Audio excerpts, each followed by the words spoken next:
This is a presentation of Northeast Streaming Sports. You're listening to TGI Sports Talk with your host Keith Angle on Northeast Streaming Sports.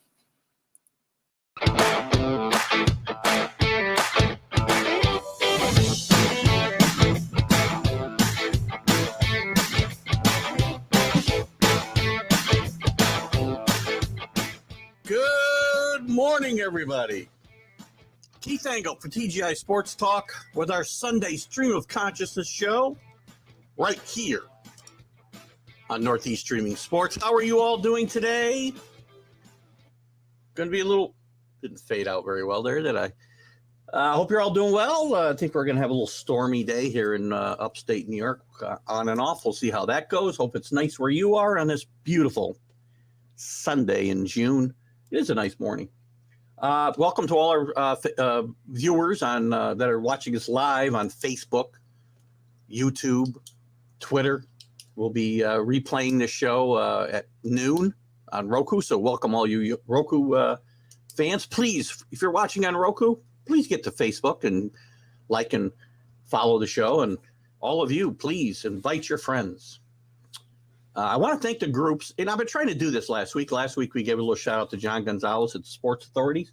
Today, I want to give a shout out because I like to thank the groups that allow me to share. And today, I'm on and every week I'll kind of highlight somebody. So don't feel left out if I haven't mentioned you yet. The sports devotees for baseball, football, boxing, basketball, soccer, UFC, pretty much everything.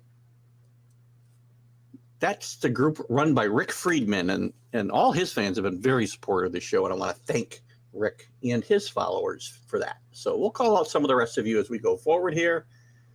And good morning, Sal. How are you today? Raining outside of Philly.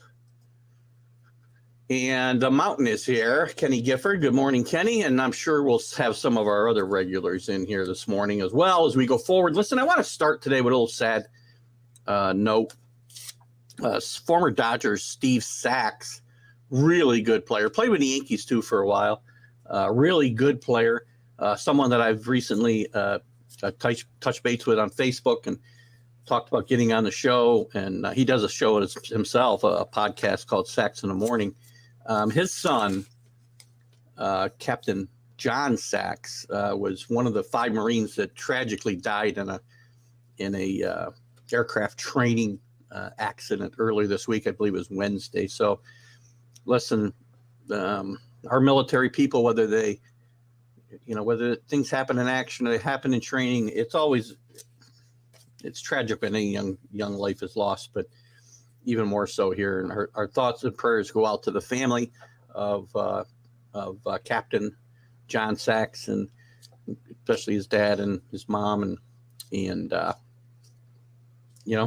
our thoughts and prayers are out there. So hopefully we can go on from there. It's always a sad situation. So, and God bless all the troops that do these, put themselves at risk so that we can stay free. And we'll talk a little bit maybe about that with one of my topics from the NFL later on.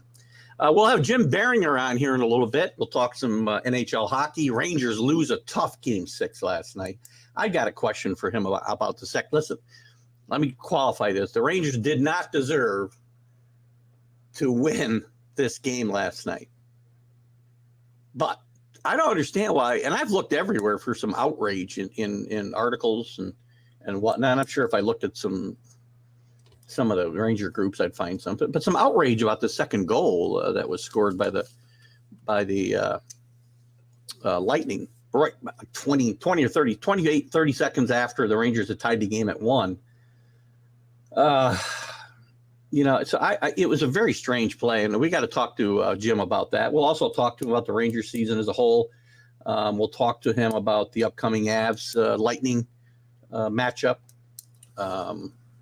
Ryan Miller getting his number retired by the Sabres, which I think is long overdue myself, and some other topics around the NHL that Jim may have on his mind, and your questions, obviously.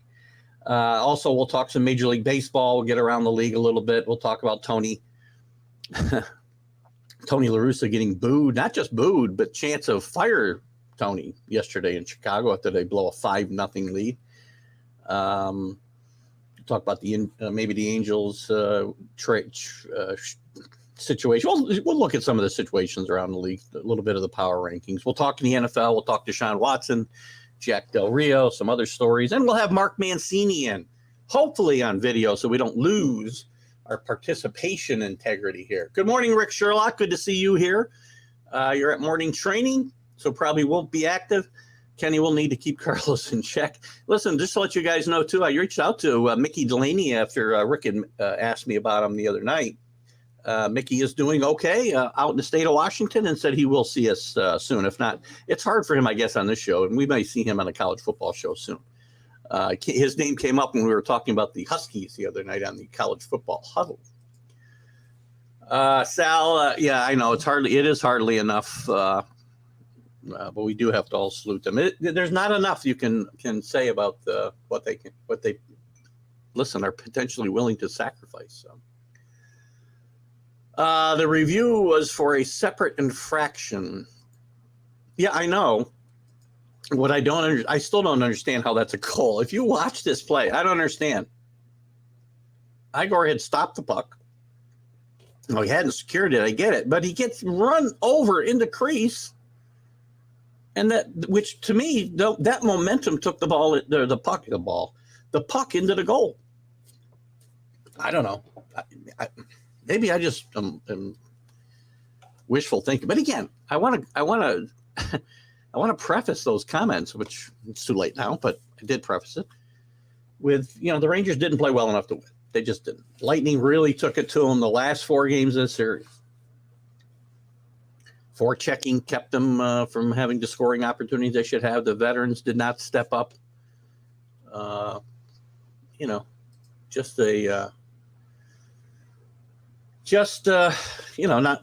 a good effort by the Rangers. Now we'll have the Avs playing after a long layoff, by the way. We'll talk to Jim about that. We saw how it affected the Lightning's the first couple of games, so we'll see how it affects the Avalanche, because we won't start this series until Wednesday night. And I got to believe they will have had, I don't know, Jim can probably tell us, they must have had at least 8 or 9 days off. Time is not a very good friend of mine. I have time with time, or relation to time. So we'll talk about that series. Also, the great Ryan Miller. I don't know how many of you guys remember Ryan Miller. Played with the Sabres, played with the Blues, played with some other teams as well. Great player on the Olympic team, the Vancouver Olympics. They won a silver medal. Played very well. And he was the MVP of those Olympics, I believe. We'll talk to Jim about that.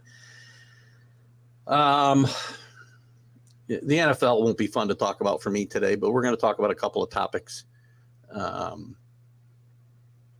at some point. Maybe we'll talk some NBA playoffs. So I'll throw some NBA out there right now before Jim comes in. The Warriors are fortunate. Steph Curry is just an unbelievable player. Warriors have no business being in this. In my mind, they have no business being in this series. Steph Curry put them on their back. The team looks old. And Steph Curry put them on their back.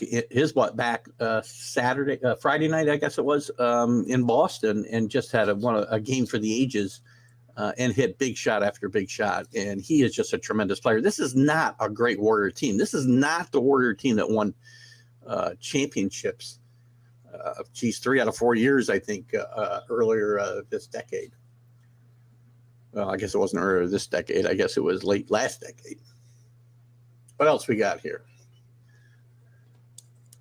Yeah, the numbers for the last 210 minutes they were absolutely lopsided. Everything you can think about. Shots on goal. And Vasilevsky, I'll say his name wrong. Why can't I do it? Got trouble with American names, apparently. Jim will correct me. We'll just call him Vasil. He played great hockey. He played great goal. He played great goaltending. But they beat him up all over the ice, I think. The Rangers' speed, the Lightning found a way to neutralize. And, look at champions are the champions. As Jim and I have talked about here, the champs are the champs until you beat them. What else we got here? His glove was outside the half circle, and it was incidental contact. Man, but those calls are so inconsistent. I get it. His glove was outside the circle. But seriously, if that contact doesn't happen, does anybody think that puck's going in the net without the contact? And the contact, how can it be incidental when he's standing solidly in the crease, or whatever they call that safe area around the net, right, front of the net? I call it the crease because I'm old. Anyway, look, if you're a Rangers fan, and I told you, that you're going to finish second in the Metropolitan, you were going to have 110 points for the year, you were going to make it to Game 6 of the conference finals. If I told you all that in September, October, you'd have probably been, oh, that's a great season. And that's the thing about sports, right? Beforehand, we're happy about that. But once we reach the point and we accomplish those things, and then we don't finish the job, it feels like a letdown. I give the Rangers a lot of credit. And this is a team. There's Mickey Delaney. Good morning, Mickey. Rick Sherlock and some of the guys were asking about Mickey Wednesday night. And I reached out to Mickey just to make sure he was okay, and we're glad to see Mickey's doing well. Very early on a Sunday morning for Mickey. Good to have you with us, Mickey. And, the college football huddle on Wednesday night, Mickey always participates as he's a big, I believe, both Washington and Washington State fan, which is kind of ironic. I'm not sure how you do that, but we're not going to get into too much college football today, Mickey. But your Mariners, unfortunately, buddy, are struggling big time. And as I mentioned I think on the show Friday with Carlos, I think Scott Servais could be in trouble. We'll talk maybe a little bit about that during the Major League Baseball section of the show. So anyway, as I mentioned, we have our hockey guru, Jim Biringer from FullPressHockey.com, from the Last Word on Hockey on Mad Radio. Listen, if you want hockey news, you want to talk about the NHL playoffs or anything else, plus other stuff, I don't want to pigeonhole Jim into hockey because he's very, very knowledgeable about sports in general. And I do have him on my college football show as well from time to time, and he's a great contributor there. But hockey is where we really lean on Mr. Biringer. How are you this morning, Jim? I'm good. How are you? Very good. Not as good as I could be. After a week ago, we sat here thinking, the Rangers were in great shape, up 2-0. We did say the champs are the champs until you beat them. And I think I said that day that I saw Game 3 as a huge game, because when you got the champs down, you got to put your foot on their throat and end it. They went up 2-0 in that Game 3, I believe, if I remember back. And ever since that point, the Lightning pretty much dominated this series. They found a way to neutralize the speed of the Rangers, I thought, with some of their forechecking and whatnot. What are your thoughts on why this thing turned around so badly? And I got a big question about last night's game, but just overall, what are your views here? I think that the Tampa Bay Lightning started to find their game at the end of period 3 in Game 2. It was 3-1 Rangers, and early in the second period was the last. Early in the third period, Mika Zibanejad made the goal 1-0, and made it 3-1. That was the last time the Rangers scored a 5-on-5 goal. Flash forward to what they did throughout the rest of that series and what they relied on. Igor Shesterkin and a power play. That's just not a winning combination, especially when the Lightning are finding their groove and starting to find their game again that made them so successful. You talk about the forechecking. You talk about what the Anthony Cirelli line did, what they did. They clogged up the neutral zone so well. They did what they did to Florida. They did what they did to Toronto. It was just a clinic of the champs finding their game. And Game 3 was pivotal because you're up 2-0. Yes, Tampa ties the game, but then you have a 4-minute power play with about 6 minutes left, a little less than that. Nikita Kucherov takes a stupid high-sticking penalty, but what do the Rangers do? They put Jacob Trouba out on the point, and you could see Tampa's legs were just coming back. They were a quicker team. And that leads to the penalty pretty much being washed out because he takes a tripping penalty. Tampa had great chances. They limited the seam pass, which the Rangers beat Vasilevsky and the Lightning on all series in the first 2 games. They limited it that. That was one of the adjustments they made. But then, Palat scores late. Kucherov around it again. And then game 4, they just that start. I go back. I said it on my show yesterday. I continued to say it. I go back to round 1 against Toronto. Toronto's up 2-1 heading into game 4. Their poor start allowed Tampa to find their game and carry it in game 5. Yes, I understand they lost up 2-0. However, they were able to close it out, and they probably should have closed it out in 6. Here, when you start off poor, you let Tampa get that goal early, then they're able to mount the lead, and they can just sit back. And the Rangers scored a late power play goal in game 4, and then it just carried over. And the difference is, to me, is Tampa is not afraid to play these 1-goal games. That's the difference. And their ability to score 5-on-5, with anybody. I mean, look, at game 5, down 1-0. Okay, no problem. Throw pucks on net, off a body, through screens, doesn't matter. Yesterday, look, Igor Shesterkin is showing why he is nominated for the Hart Trophy. He showed that he's one of he may be the best goalie in hockey right now. Vasilevsky's obviously showed himself very well and why he still is the top in my mind. But Igor's right up there now. This was a great series for him. No, it was a great series for him. And again, as I mentioned earlier, when you try to rely on a power play and just your goaltending, it's not a recipe for success. Now, look, Tampa shutdowns have been a Jag Kreider. And then when even Igor said going into this series, he thinks Vasilevsky's the best goalie in the world. Look, this kid is unbelievable. He's going to win the Vezina this year. He's an awesome goaltender. He's showing why he's nominated for the Hart Trophy. The Lightning are just too deep, and when I saw the lineups for Game 6, I knew Tampa was going to win. Well, good point. What are your thoughts about the benching of Kakko last night?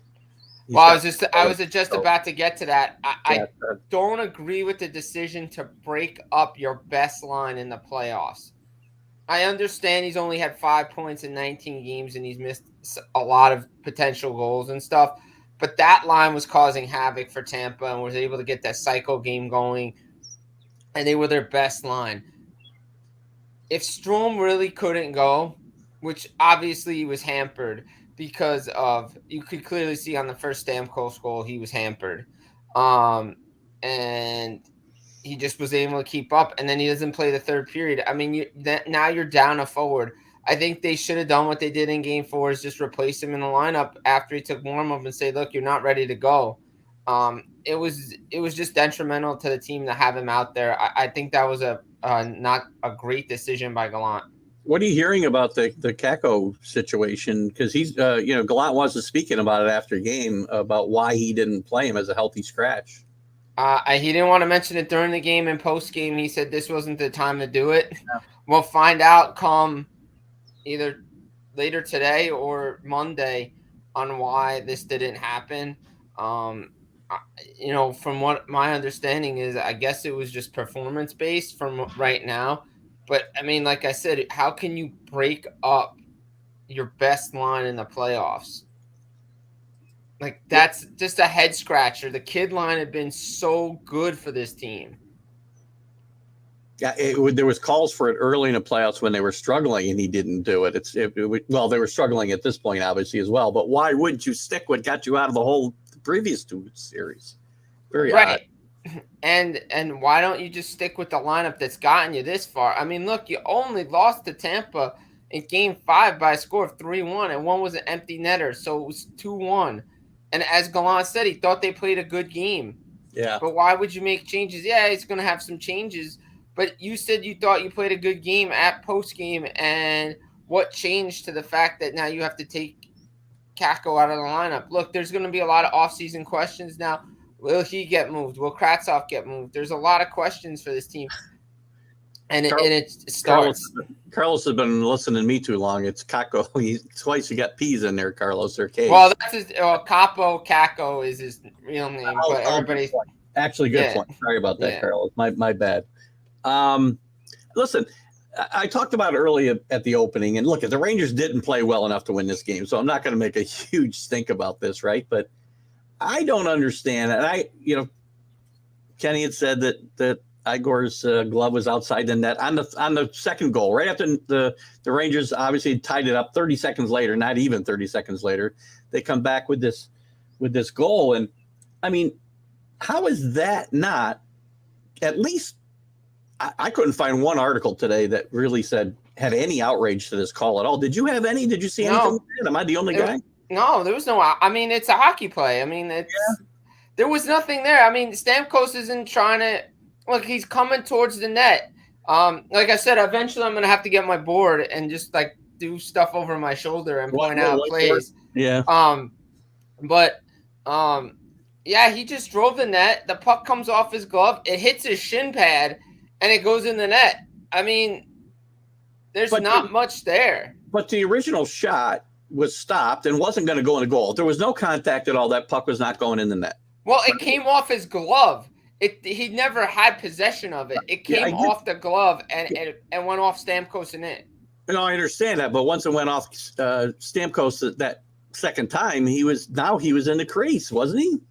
Well, he was driving the net, which you're allowed to do, and the goaltender. And if the puck's in the crease, you're allowed to play the puck that's in the crease. Again, it's just the angle and everything. But the minute I saw the replay, I was like, "This is a good goal. It's not good. There's no kicking motion. There's no interference. He's still in position to make a save. It was, it's just a bounce that happens a lot." Yeah, and maybe it's the inconsistency of the way they've called it in this playoff. I mean, there was really even no goalie interference because they didn't even challenge for that. It was just a regular review by the officials. It wasn't even a challenge. And I think even if you challenge for goalie interference, I think you're losing that because there really isn't much there. I guess the part that I don't understand, and maybe it can't be part of the rule, Jim, is, again, if you take away any of the contact that happened, whether it's incidental or not, that puck doesn't go in the net. It's not in his glove, but he didn't make contact with the goaltender. No. Well, he did. But the puck is there and it's a free puck. It's not even a goalie interference. There wasn't even anything about goalie interference in this. It was just the puck went off the glove, came out, Stamkos is there, off his shin padded in.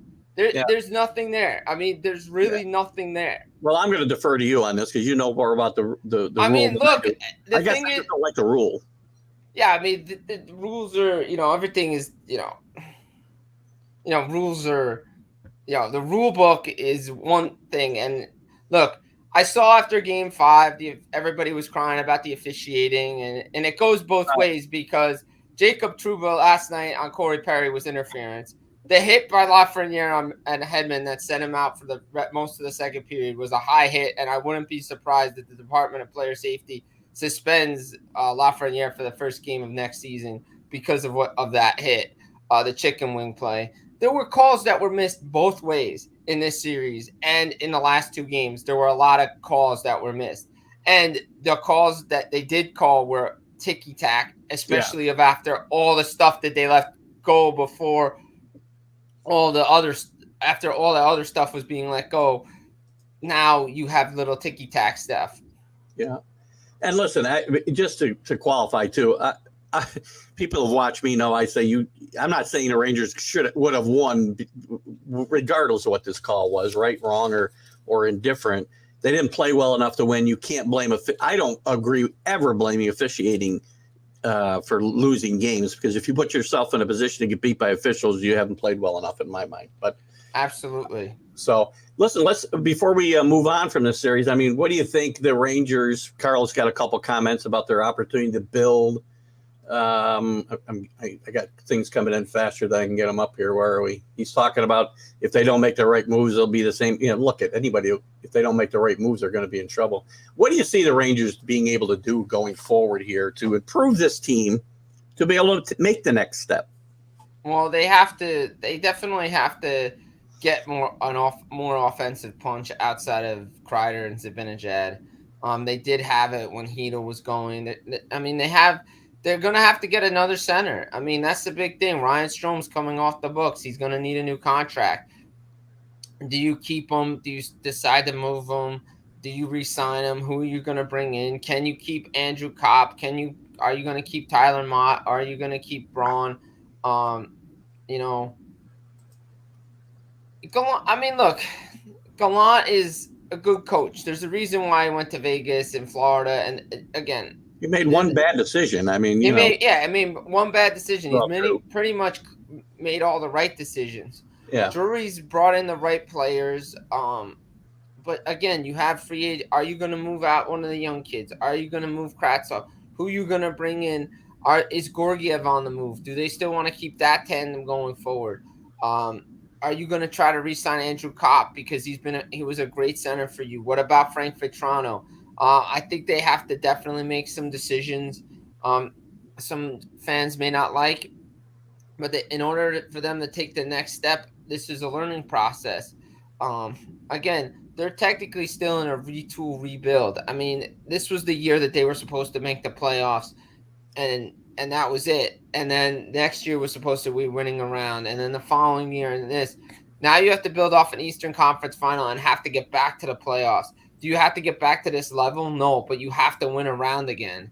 And you have to show that you can be a consistent team, and then you've learned from your mistakes. I think they need to learn how to play a little bit more defensive structure through the neutral zone, not always giving up that. Once the game is tied, you have to realize that defense is going to win, but not always relying on Igor.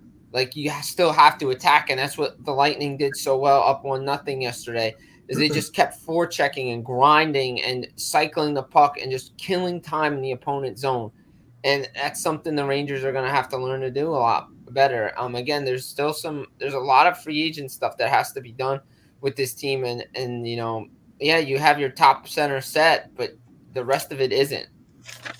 Well, looking ahead, I mean, obviously this series is done and all Ranger fans are going to out until we're done. But talk to us a little bit about the keys to the Stanley Cup final now. We've got, obviously the two-time defending champions looking to make it a three-peat and maybe an official dynasty in some people's minds, right? Yeah. What are the keys to the series coming up? And will this layoff hurt the Avs? I couldn't do the math in my head this morning as I was talking about it. It'd be about 8 days. It'd be 8 days? Okay. They last played the game, yeah. Yeah. So what are the keys and how much you think it affect the Avs? Look, we seen Tampa slow down the Rangers through the neutral zone. We saw them slow down the Panthers. We've seen them slow down the Maple Leafs. Can they slow down the Avalanche, who can make great passes through the neutral zone? They have speed. Cale Makar is great. Nathan McKinnon's line. Is Anthony Cirelli's line going to go up against McKinnon's line? Can he slow him down? Special teams, again, is going to be is always an issue for me. The Lightning power play is still clicking really good. Their penalty kill has gotten a little bit better, but they still giving them power play goals. Can they lock it down? How are they going to attack Cale Makar? What can Colorado match the defensive ability? They have it, but are they been too wide open through the neutral zone? I think that's the key for me here. And obviously the edge and goaltending goes to Tampa Bay. I don't care what anybody says. Like somebody made a comment, well, Vasilevsky looked like switch cheese in the first two games. You know why? Because they moved him east-west. And then he showed you why he's the best goalie in the world. And I don't want to hear all these comments about how Colorado's going to walk through this team.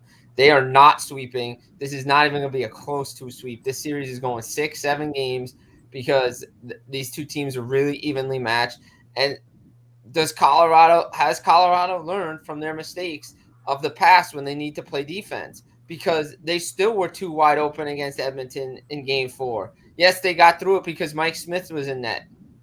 Now they're playing Andrei Vasilevsky in the Tampa Bay Lightning defense. Like, until somebody beats Tampa 4 times, how can you pick against Tampa Bay? You can't. We said that all along here, right? So you can't pick against the champs until somebody beats them 4 times. Too many series. Are there too many teams in the playoffs? 16 teams. Everybody plays the same thing. Yeah, I know. Everybody's got the same amount of games they got to play. Look, They do Tampa play, with the they do rest play versus, more, though. I mean, the right. Rangers played, I think, 20 games in 40 days or something, Yeah, they right? played every other day for the last 2 months. Like, Yeah. that's But going to take a toll. Like, and everybody's on the same schedule, right? Right, exactly. But you could clearly see as the series went on, Tampa got their legs because they're having the rest, and the Rangers were fatigued and losing puck battles that they were winning earlier on because of playing too much. And that's what helps with the rest. And I think Colorado's going to get that rest, but also Colorado may get Kadri and Cogliano back, but Braden Point is going to be coming back for Tampa too. Like the guys are going to get players back. So it's going to be interesting to see where this all goes because of, the matchups. Can they get the matchup they want on the road? They were able to finally get the matchup they wanted in Madison Square Garden. Let's see if they change it up. Look, again, like I said, until somebody beats this team in the Stanley Cup, how can you pick against them? John Tortorella said it best in an interview with The Athletic the other day. He's like, I think we created a monster. And he's right. It's interesting, and I have an idea for an article for you. Why? And I don't know. We may not be able to answer this in the next 5 minutes, and we can certainly bring it up on a later show. Why have no Canadian teams? And I was shocked when I read this the other day because I wasn't aware of it. That a Canadian team hasn't won in 29 years, I believe, since the Canadian team won the Stanley Cup. There's, more teams in the league. The big issue is money, I think, and the expectations of the fan base is they want to. It's like, oh, we're a Canadian team, we have to win every year, but money plays a factor. Look, a lot of guys don't want to go to Winnipeg. They don't want to go to Toronto, Montreal, Ottawa. Like the taxes are higher. Yeah, the money. Yeah, exactly. Yeah. You're losing money. Things aren't, again, having the right management also helps too. But there are more teams, and the players are not just, you're not buying up players in your junior league anymore to be a dominant dynasty team. Everybody has $82.5 million to spend. Outside of the Arizona Coyotes that don't spend any money, everybody can spend to the cap. It's not about them spending; it's about how far that money goes when you go to Canada. Exactly, and do players want to play there? Brian Burke said it best. Every player that has a modified no trade or a full no trade, it's guaranteed automatic. 7 teams are on. All Canadian teams are on that no trade list. What other professional teams play every day in the playoffs? Not too many teams. No, Jesus. The NBA plays about twice a week, for crying out loud. Jeez. I mean, it feels like the Stanley Cup playoffs and the conference finals have overshadowed the NBA finals right now. It has for me. Well, again, with the Rangers being involved, I think it certainly is an influence on me. Yeah, but still, it feels like the NHL has been playing every other day, and the NBA is like playing every 3 days. Yeah, and I think that's got to help the NHL and ratings and just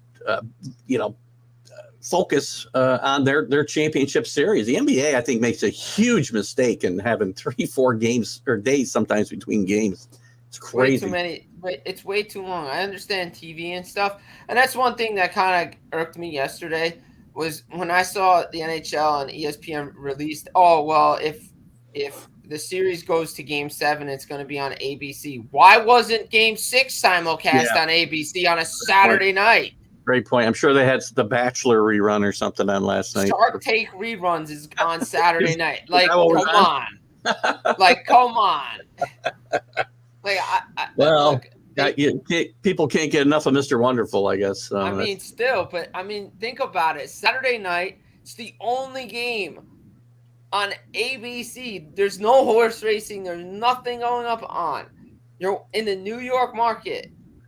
Think about that. That's absolutely crazy. I agree. One last thing I have for you before you go, and if you got anything else you want to bring up, you certainly can. I want to comment. I made a comment at the top that it was nice to see Ryan Miller's get some love from the Sabres, get his number 30. I think 30 retired, correct, right? Yeah. Great player with the Sabres. Played with some other teams, the Blues, and I don't remember the other teams in the NFL or the NHL off the top of my head. But also a great Olympic run in the Vancouver Olympics. Almost took that U.S. team to a gold medal, but they had to settle for the silver. It was a great Olympic tournament, as I remember, and he was the MVP, I think, of that. I believe so. Any thoughts on Ryan Miller and his career? Great goalie, great American goalie. Fans of Buffalo were lucky to see him play. Big reason why Buffalo Sabres were good for as long as they were, especially getting to those conference finals. And again, he's talking about the cornhole championships there. It's a shame, like, the way his career ended. I mean, look, he got traded to St. Louis. They thought he was going to be the answer. His career winded down with some injuries. Look, I think he never was able to recover from that loss in 2010. He had some good seasons. He put some good things together later on, but that he'll be remembered for the Team USA 2010. I mean, he made in that gold medal game. He made I don't know how many unremarkable saves to keep USA in it. They were able to tie it late, and then that one just squeaks through. Crosby's just squeaks through after all. I'm like looking at my friend. I'm like, after all the saves he made, that one goes in. It's funny. It reminded me at the time, and again, obviously he was a much better player overall, but it reminded me a lot of Jim Craig in the 80 Olympics. Some of the things he was doing to save goals in that series or that Olympics. It was really fun to see. Yeah, I mean he had a great run for Team USA that year. I thought he was a great guy. I mean, he was awesome and just a great international player, great player for the Buffalo Sabres, great NHLer, probably one of the better born American-born goaltenders in the NHL. So hats off to Ryan Miller and the way they did everything for him to let him know that his jersey was going to be retired. That was cool. Yeah, it was kind of cool. Jim, anything else you want to share with us before we let you go this week? And we'll see you next week as we'll be knee deep in this Stanley Cup final. 2 games into the Stanley Cup final. It'll be a lot of fun. So, been making some calls, some texts, digging deep. Flyers are narrowing their head coaching search. Carlos's favorite guy. Barry Trotz and Torts are among the leading candidates for the coaching for Philadelphia. Pete DeBoer and Dallas seem to have a mutual interest there as well. We'll see what happens with Bruce Cassidy after he got fired from the Boston Bruins last week out of nowhere. To me, I think, I've talked about it a lot. I just don't understand the move. I think this is a move for Don Sweeney to try to save his reputation and time in Boston because if you go back to 2015 in the draft, you had 3 first-round picks, and you miss on all of them. The door is still open on him, and the debate is up in the air for him. But he set this team back, and now with half the team injured, did the Bruins just take a year off and be like, "Look, we're just going to tank and try to get the best player, and then come back with everybody the following year like the Warriors did?" We'll see what they do, but I thought the general manager should have gone as well if this was the case because, Bruce Cassidy, for what his record was, got the team to a Stanley Cup final, had 100. In any other year, the Bruins are competing for the division title with 107 points. That's just how top-heavy the East was this year, and I thought he did a remarkable job moving the lineup around. You lose 2-1 in Game 7. There's not much to question. I think a lot of players are just frustrated with Don Sweeney because it's the same old story. You rely on one line, no secondary scoring. Something has to change. Right. It's funny. I think the Trotz situation is probably holding up the rest of the coaching moves. Once he makes his decision, I think you'll see the dominoes start to fall. Absolutely. I think so, too. I think everything will move into place as we hit towards the Stanley Cup final. Good stuff, Jim Biringer. Thanks for coming in and sharing us. I wish we had better news for Ranger fans today, but you know what? If we said early in the year this is where you're going to end up, you'd have been very happy. It just, in hindsight, it doesn't feel as good. But anyway. I mean, you think about it, take a couple of days, let this sting of Saturday night go away, and then you reflect on the season and say, hey, look, we went a lot farther than people thought we would. But eventually, as I was saying on my show yesterday, how many times can you come off the mat and come back from deficits in games and series, especially against a good team like Tampa? I mean, it's just tough to do, especially against a team who knows how to close out a series. Right.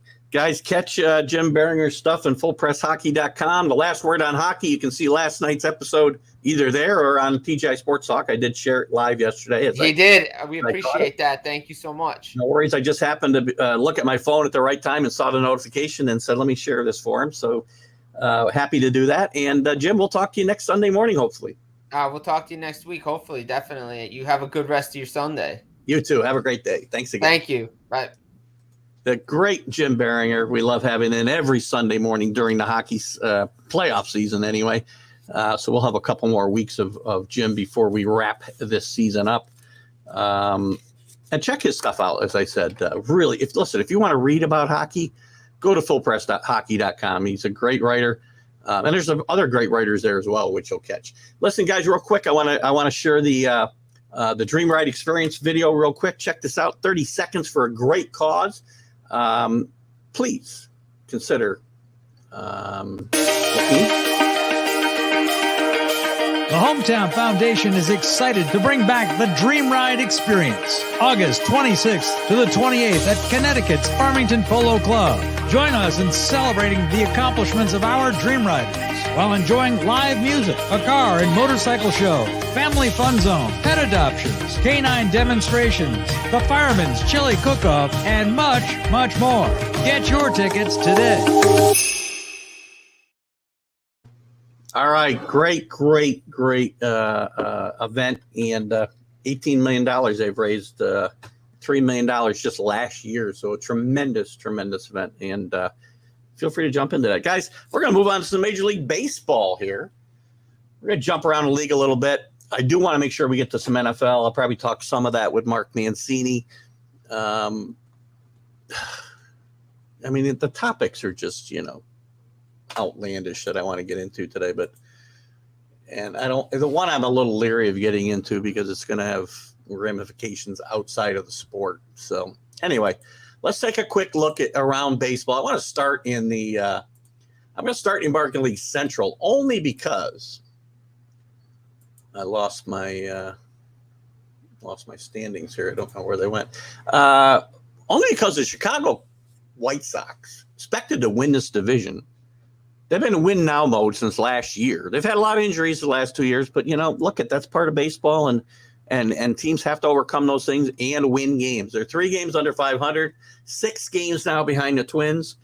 Tony La Russa, yesterday, after the team blew a 5-0 lead, the fans loudly chanting, "Fire Tony." We've talked about these situations. When you have teams that are in win mode now, teams like the Blue Jays, teams like the White Sox, teams like even the Angels, I guess, even though they got bad pitching, teams like the Braves maybe, but the teams like the Phillies, the managers there are in great jeopardy always. They're the ones who are going to pay the price for these slow starts and not being as competitive as, people think they should be. Tony La Russa is in trouble, and there's no doubt about it. Plus, he's made some bonehead moves the last couple of weeks. Well, I'm not happy about it. Listen, here, it's funny. I'm not going to get excited because everybody's complaining about home runs being down. I don't care about home runs being down. We'll get into that a little bit if you want, Kenny, after I get through with this topic. White Sox pitching expected to be their strength is not holding up, particularly the bullpen. They've had some injuries in that pitching staff. They released Kuchel. And again, injuries. But you know what? You have to overcome injuries. Yankees had major injuries in their pitching staff the last 3 or 4 years and still managed to make the playoffs. They did not, do well once they got to the playoffs much of the time, but they certainly had great regular seasons, even with major injuries to their pitching staff. So you've got to find a way. Everybody has these injuries. And Tony La Russa, there's been enough things that have gone on around there that I got to believe the Tony La Russa death watch is going to be starting very, very soon. That's kind of what I was talking about, Sal. When you walk a guy with 2 strikes, with a man on to face Max Muncy, who, by the way, in fairness to Tony La Russa, Max Muncy has not been tearing the cover off the ball this year. But if you're going to make that decision, I would have made it certainly before there was 2 strikes on the guy. And in the game situation, I would not have made that walk in the first place. But, Muncy comes through. It's funny. I think Tony La Russa thinks he's a genius more than other people do. Tony La Russa has been a great manager. I don't take anything away from his career. He was obviously a great manager, turned the A's into winners. Probably should have won more World Series than he did. He only won the one World Series. He lost where he was a heavy favorite to the Dodgers and the Reds, let's not forget. Goes to the Cardinals and gets out their fortunes turned around and wins a couple World Series there. But Tony La Russa sometimes, he thinks he invented baseball. And he's a very good major league manager, but I think Tony La Russa's best days may be behind him. And he always finds a way to get himself enthralled in stuff that's going on that really he should just keep his mouth shut about. Too much emphasis on managers, not enough on bad players. Listen, I don't disagree, but there's always an emphasis on the manager. Now, today, the way the game is played, I get it. There are managers who are basically puppets for the front office. Look at Aaron Boone, right? Here's your lineup. Here's your script. Go follow it. Aaron Boone, Kevin Cash. I can think of a bunch of guys. Tony La Russa doesn't fall into that mode, guys. Tony La Russa has to take the blame for what happens on the field. So does the GMs. But this is not a bad baseball team. And even with the injuries they've had, there are talented guys on the field here. This team has got to be better than 3 games under 500 at this point in the season.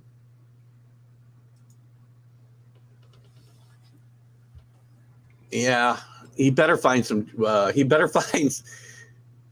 find some magic before that All-Star break for sure. There's Mickey saying hi to Sal. Drew. Good morning, Drew, by the way. I didn't say good morning to my brother-in-law, Drew. How are you, Drew? I know Drew likes to participate in the MLB part of our show. Cleveland, you know what? A very interesting to bring that up as we talk about the Central. They're hanging in there. They got off to a decent start, had a really a lull, and have played much better baseball of late. And they're only 4 games behind the Twins, who you will remember were one of my dark horses to make the playoffs this year, along with the Angels, but we'll forget about that in the American League. I really think that this is I think this could be Terry Francona's swan song, by the way. And if you're a Terry Francona fan, which I'm not, very good major league manager, I'm just not a big fan, obviously, probably because he was a Red Sox guy for so long. He's done a great job, had a great career, but I think the toll of a Major League Baseball season and his health is starting to catch up with Terry Francona, and it's really affected him over the last couple of years. This could be his swan song for sure. Forgive me if I don't. Everybody's happy to see Sal this morning. Hello, Sal. Good to have guys. I like when you guys are all have some great camaraderie. Thank you. The Yankees collapse. It was the manager's fault, or they stop hitting home runs. So listen, we'll talk about the Yankees quickly. I predicted the Yankees would struggle this year. I predicted they would not make the playoffs. I've fallen on my sword more than once. They've played very, very well up to this point. But these games, they matter because you've got to get into the playoffs. And I will only blame Aaron Boone if Aaron Boone makes some mistakes. And Aaron Boone is a puppet of Brian Cashman in the front office. And, you know, he's out there with a script, basically, like a movie every freaking night. And that's not his fault. It's his fault for not wanting more power or taking more power or walking away when you don't get it. He's a guy who got rid of his coaches to save his job. But as far as the Yankees themselves, I've said this for a while. They can withstand Gallo and Hicks right now But come playoff time, when runs are at a premium, Joey Gallo and Aaron Hicks, if they're in the lineup, are going to be a huge, huge weight around the Yankees' neck. Because look at Trevino's playing great. He's hitting over 300. He's had some really big hits, but this guy is not a guy you can count on to come up in big spots and carry you. Let's talk about the playoffs. You can't have 4 holes in your lineup, and your left field and your center fielder can't be 2 of those guys. So the Yankees have got to look to improve there.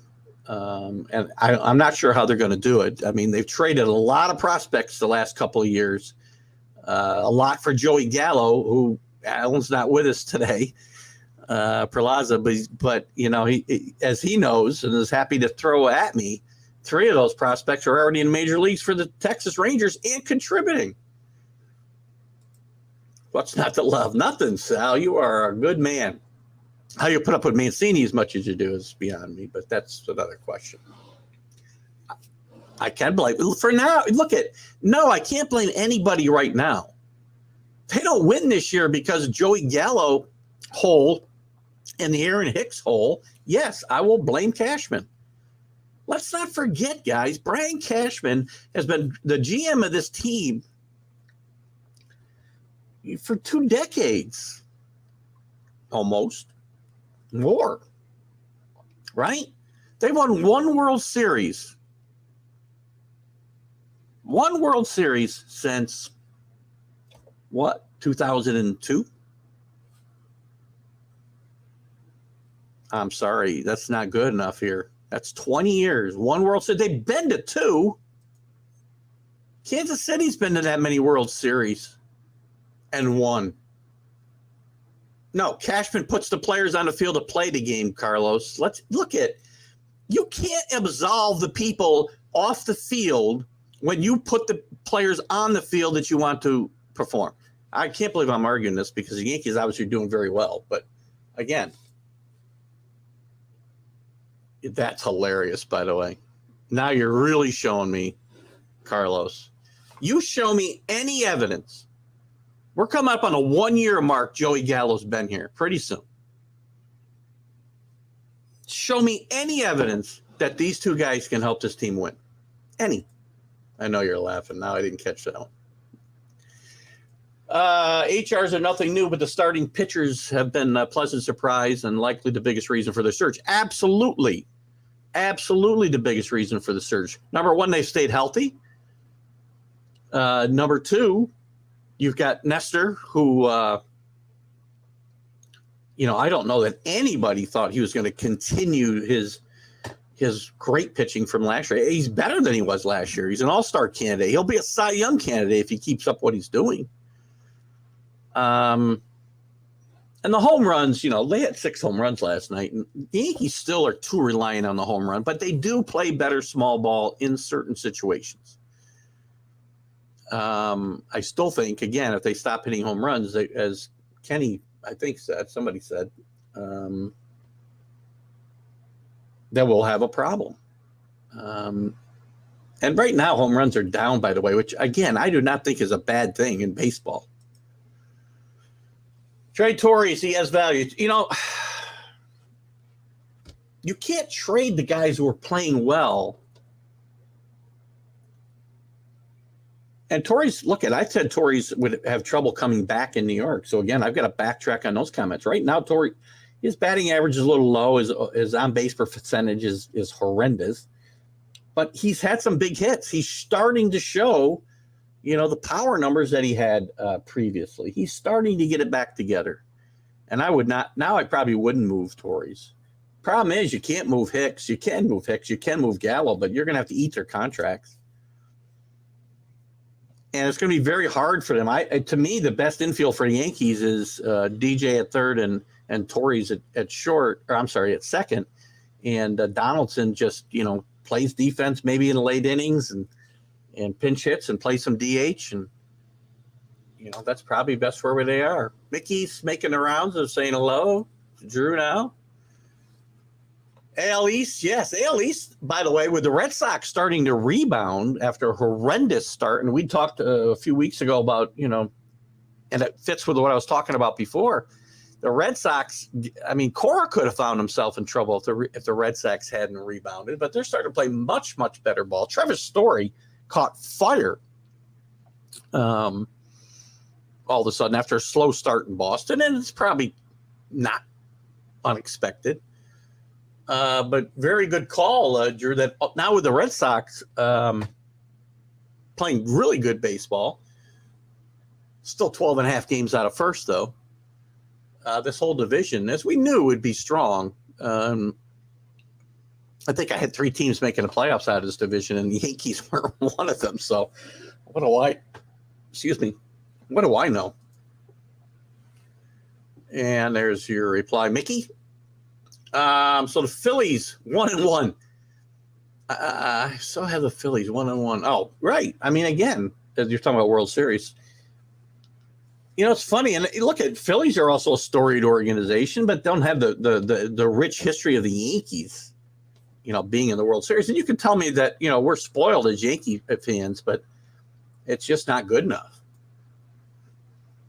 Phillies are playing good baseball right now. We'll touch on that. You know, I did a vlog on Friday about, is it a good idea to fire major league managers in the middle of the season? And as a rule, it doesn't work. Only 2 times in history has it resulted in a world championship. One was the Yankees in '78 firing Billy and hiring Bob Lemon. And I believe the other one, if I remember, was Jack McKeon and the Florida Marlins in 2003 beating those same New York Yankees. But this has had a good effect. I don't know what the Phillies did. 9 in a row now. Listen, Rob Thompson, and I said this on the show last Friday with Carlos, the Are You Serious show. I said it in the vlog. I've said it in several other places. Rob Thompson's a really good veteran baseball guy. Rob Thompson was one of the guys considered, strongly considered for the Yankee job in 2017 that went to Aaron Boone. Rob Thompson deserves this shot. Do I think that the Phillies have won 9 in a row just because Rob Thompson's a manager? Not Rob Thompson specifically, but because they have a new manager and a new voice, because they are tuned Girardi out. Sal, you got a better handle on this than I do, but I watched Joe Girardi for a long time in New York, and Joe Girardi is like a robot. I don't like the way Joe Torre handled the press. I don't like the way Joe Torre handled players. I don't like the way Joe Girardi. My God. How the hell did I get on Joe Torre? Joe Girardi. So erase all those Joe Torres. Joe Girardi was wound too tight. His teams in New York played tight like he played. The comments coming out of Philadelphia the last week and a half, 2 weeks, made it clear that a new voice was needed there. And sometimes, whether it's Rob Thompson or Drew Ehrlich or Sal Tartaglia, maybe that's all it took to get those 9 wins in a row. But Rob Thompson's a good baseball guy, and I hope Rob Thompson continues to do well here with this team and gets his chance to. He's going to get the whole season here and gets the chance to continue as a major league manager, because I do think he deserves it. I might talk to Mancini about that a little bit as well if we have time. And Sal, you can feel free to comment there. And actually, I should have talked to you about coming on the show to talk about this situation. Maybe we will at some point. Sal. I don't know who we're talking about. Did I miss something? Who? Oh, you're still on Torres. You don't trade your when you're buying, you don't trade your better players. You trade the guys you don't want anymore. You trade prospects, you buy guys. You don't get rid of guys who are contributing. Unless I'm getting back a Soto, who I'm not getting back, and I'm not getting him back for Torres anyway. I'm not trading my core away. Before the season, yes, I would have traded Torres because I didn't think he was going to make this rebound.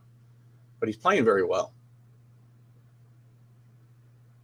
Drew, sorry, I missed your comment. Back to the AL. The West has only 1 team above 500. And the Astros, by the way, are a pretty good baseball team. They've struggled. They scrapped around a little bit the last couple of weeks.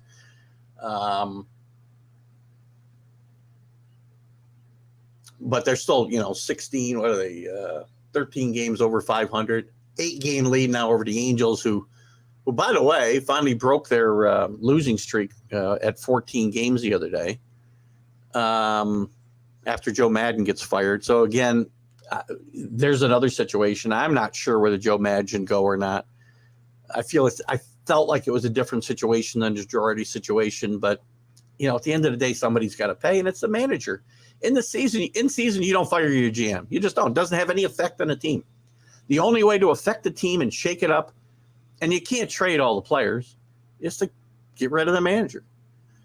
The Rangers, had a little run. We talked about this a lot, Drew, the last couple of weeks with Alan, who's a huge Ranger fan, and they had started to make a run, and their pitching was pitching well. Perez is pitching very, very well.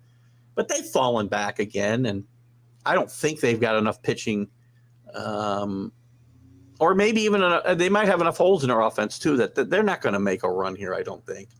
Seattle has been a major disappointment this year, playing a little bit better baseball, crawling to within 5 games of 500. But Scott Servais would be one of those guys that's likely in trouble if things don't turn around here soon. He could be an all-star break casualty as well. So very good point about the West, Drew. And I was going to bring up, I'll get to your other comments here. Jeez, boy, comments are coming in fast. Thompson is building a resume. 9-0 is a pretty good resume, but it's also a small window. I'm not saying he's, going to be the next Casey Stengel, but he deserves a shot. You know what? And Sal, this is what I was talking about before. There's too much analytics. It's funny. I'd laugh when I see Yankee fans who want Girardi back because they feel like Boone relies on the analytics too much. And by the way, again, as I said, it's the front office that's pulling the strings there. And that's the way it is throughout Major League Baseball.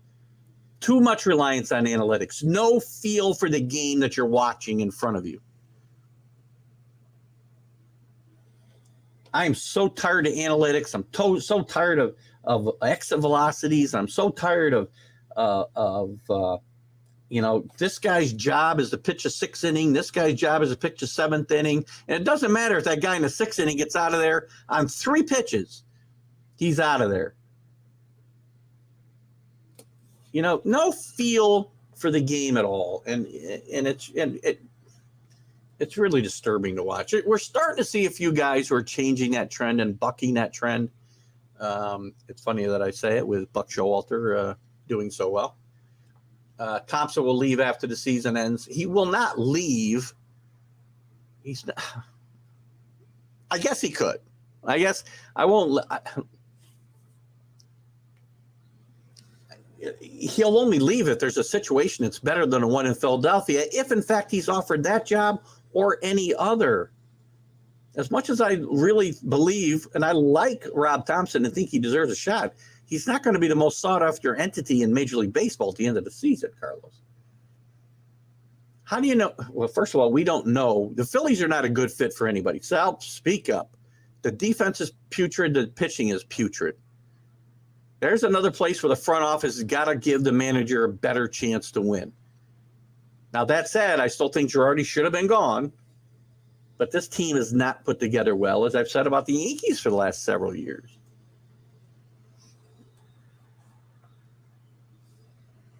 Yeah, the kids are on fire in Philadelphia and contagious. Good point. Remember, this is another situation where it's happened with the Yankees last year. They were they were playing horrendous baseball about this time last year. I was looking for Aaron Boone to get fired. We're all on Aaron Boone death watch. Firing watch. It's your new death. It's a little melodramatic. But they brought up some kids because they had to, and with injuries and whatnot, and it gave a spark. And the veterans do feed off of that. Very good call, Sal. Yeah, he had 27 years with the Yankees. I don't know if he had 27 years with the Yankees. Without looking, he had a lot of years with the Tigers as well. So I'm not sure if he had that many with the Yankees, but he may very well may have. Sal, I'd have to look in. But he did have a long a career with the Yankees, and he's done everything. He was a player in the Tigers organization. He was a coach. He's worked in the front office. He's worked in player development.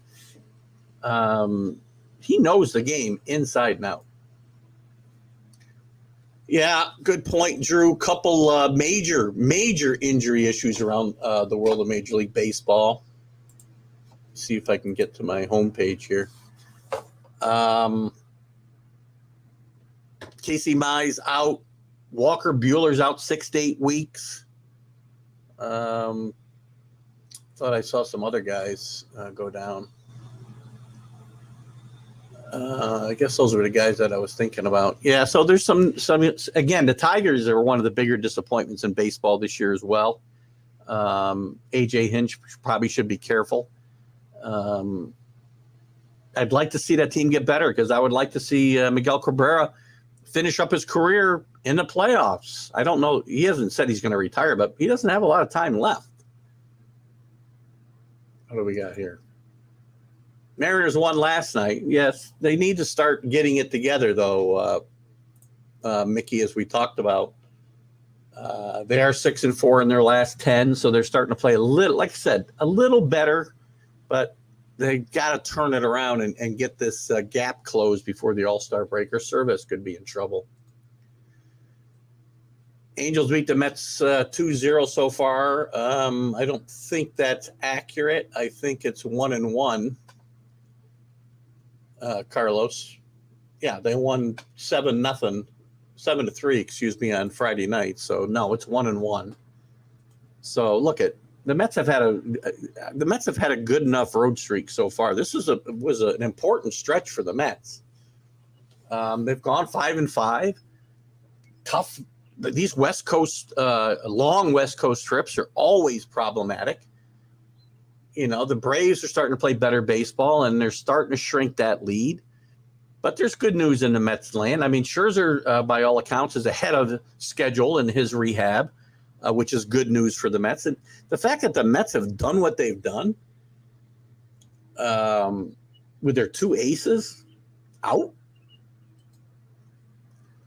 Girardi, look, and I'm not saying Girardi won't get hired again. And Joe Girardi, you know, again, he won games. I'm not saying Joe Girardi's not a decent major league manager, but if Joe Girardi doesn't change his style, when teams get in big situations, they're going to play and they're going to feed off that tightness that he's wound so freaking tight that I think the teams tighten up under him. I really do. And I have no doubt that he'll get hired again. Cubs could be a in play for him as they played terrible, and probably their manager, who's escaping my brain at the moment, their former catcher. His name's escaping me. What's his damn name? There we go.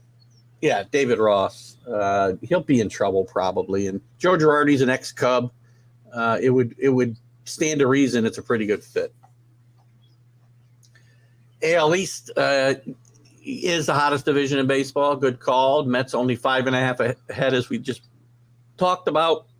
Braves getting hot sooner than they did last year, which is very important for them because this is a different Met team that they're going to be trying to chase down here in the second half of the season. But a really good streak, and the Phillies playing really good baseball for sure. The Marlins, you know, listen, I got to tell you, the Marlins are a mess.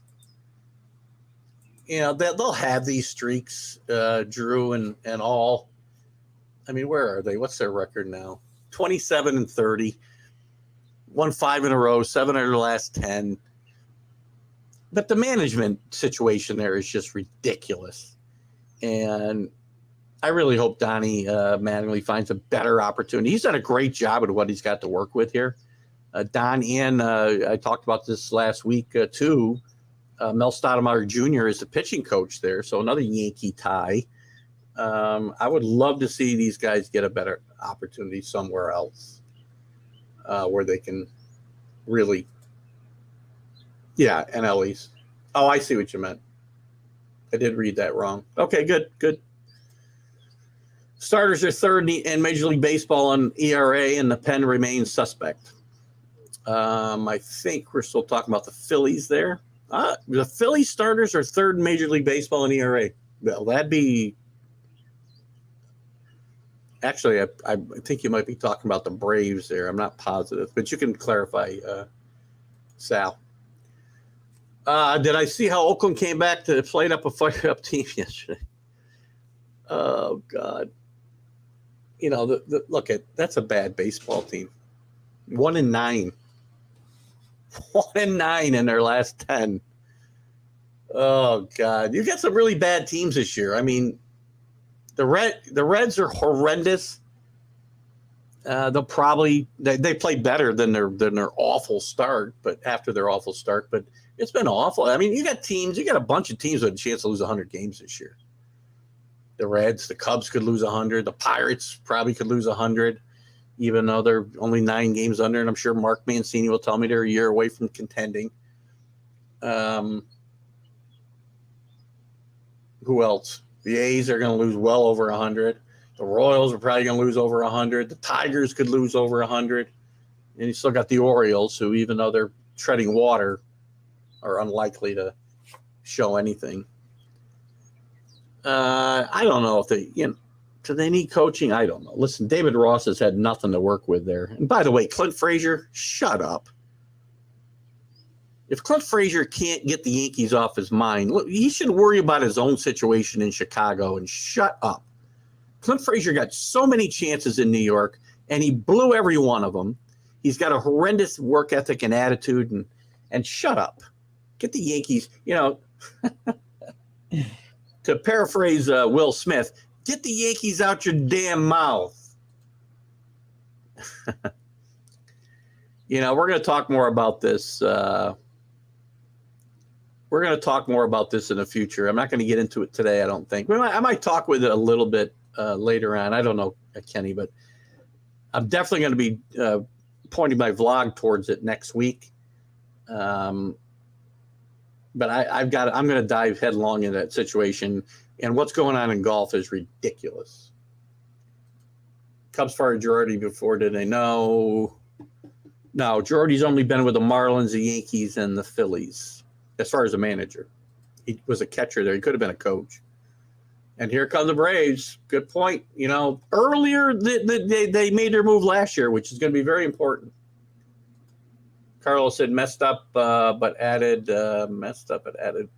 Padres loss. Oh, I got you. Okay. And there's Neil. Mickey is the greeter today. Neil, Mickey, Neil. You probably have not met each other yet. On the other hand, the NL Central's a mess. Listen, my pick to win the World Series. I'm glad Drew got us to the Central before I moved on. The Brewers were my pick to win the World Series, as we all know. They've lost 8 in a row, 1-9 their last 10. Fallen apart. The Cardinals have moved into first place, playing pretty good baseball, but 5-5, nothing great. It's been more the Brewers falling apart than anything else. And as you mentioned, the Cubs, this division is not going to be very good. Although the Cardinals, you're right, getting Flaherty back will certainly help. Brewers are my pick, and I'm going to be rooting them on. And I still think they're the best team in this division, best pitching, best manager. Hopefully that pays off. Yeah, well, money hasn't been terrible teams. Let's not say Moneyball equals terrible teams. This team made the playoffs more often than it didn't the last 10 years. Now, did it build championship teams? It did not. But it did produce many winning situations. So it's not terrible baseball. And Clint Frazier has a decent check now. Good for him. The next Clint Frazier's not a Yankee for a reason, by the way, guys. Denver Broncos have a special gun-free toaster for a $200 ticket. By the way, $200 will probably be cheap for a ticket out there, Kenny. Frazier to the Padres. I could care less where Frazier goes. I could care less if Frazier plays in the major leagues ever again. I'm so tired of his attitude. I was tired of his attitude as a Yankee, and I'm tired of him being unable to put the Yankees behind him. Forget about your past, Clint. If you want to be a Major League Baseball player, a successful one, shut up, focus on your game and the team you're actually playing on and against. Girardi was traded from Chicago. Yes, he was. Don't worry, the Central will always be winners. Well, there is that. Yankees been in the playoffs, and that makes you mad. Yankees been in the playoffs, and that makes me mad? No, Yankees, it makes me mad that they don't win. What's the regular season? I mean, yeah, that's great. If you're, regular season and having a chance to win every year is great. Winning once in a while would even be better. Not once every 20 years. Everybody wins once every 20 years except the really bad teams. The Dodgers win once every 20 years. The Giants have had a better record than the postseason record than the Yankees over the last 20 years. The Cubs have had a better postseason record. The Cardinals. The Phillies. The Braves. The Astros. It can go on and on. Good beer and good food helps mitigate bad baseball experience. Well, this is true, Carlos. I'm sorry, that's Drew put that up. It's very true, Drew. Good beer can actually offset a lot of bad situations. Don't overdo it, though, guys. Only in moderation. Carlos would buy tickets, Ken Gifford, but they have to add the air fryer. I need one. You're not going to get tickets probably for $200, just an FYI. All right. Anyway, by the way, another thing in baseball, Angel Hernandez has made some claims about Major League Baseball and being harsher in their criticisms and scoring evaluations for minority umpires. Now, I'm not dismissing this allegation offhand. I'd have to dig into it a little more.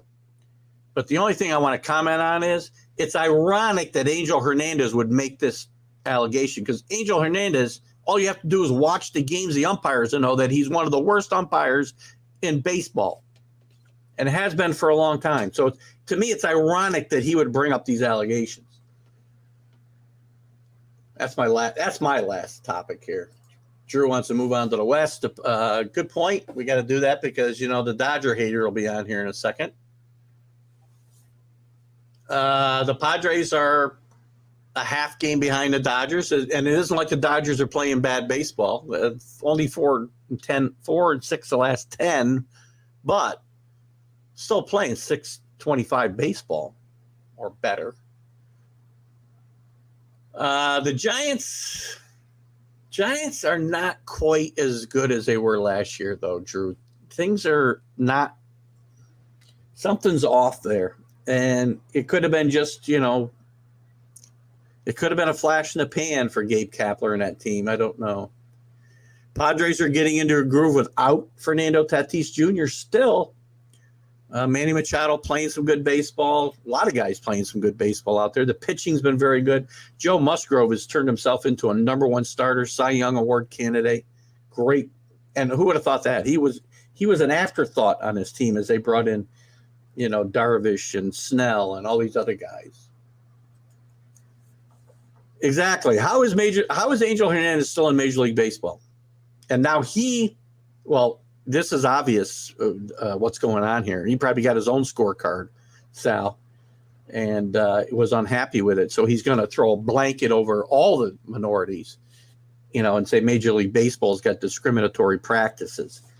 And again, I am not saying they do or they don't.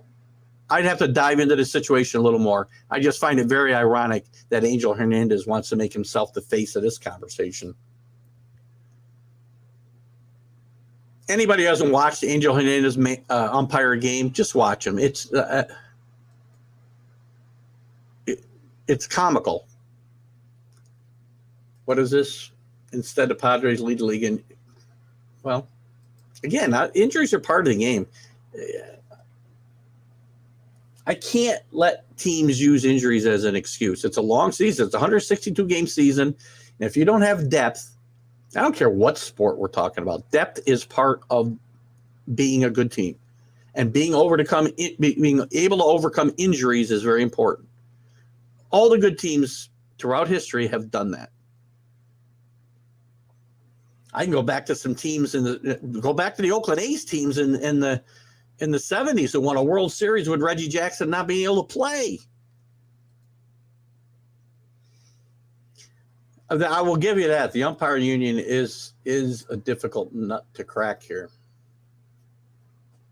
Keep in mind, no one has expected the Giants to be that good. Well, I do agree with that. Nobody expected them to win 107 games. I don't know if I expected them to win 90 games last year, Drew. I don't think they're necessarily on a pace to win 90 games this year, though. So, again, I'm not saying they're playing bad baseball. They've been very up and down, though. Very, very streaky. And I know they had some injury issues and some COVID issues. But even after those were rectified, they had a little burst. Then they kind of fell backwards again. So,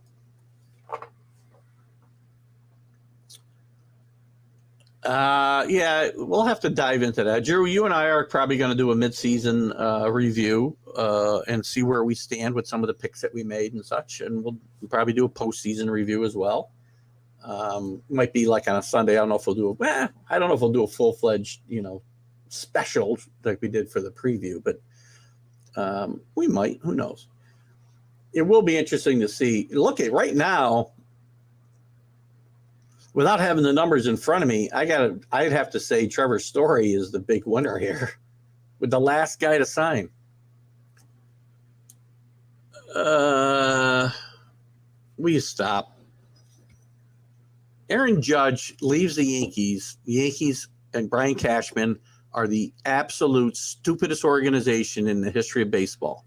They should have signed him in the preseason for the money that he wanted, and then we'd be done with this. Now he's going to get Mike Trout money, and they're going to overpay to keep him here. And he's worth more to New York than he is to any other franchise.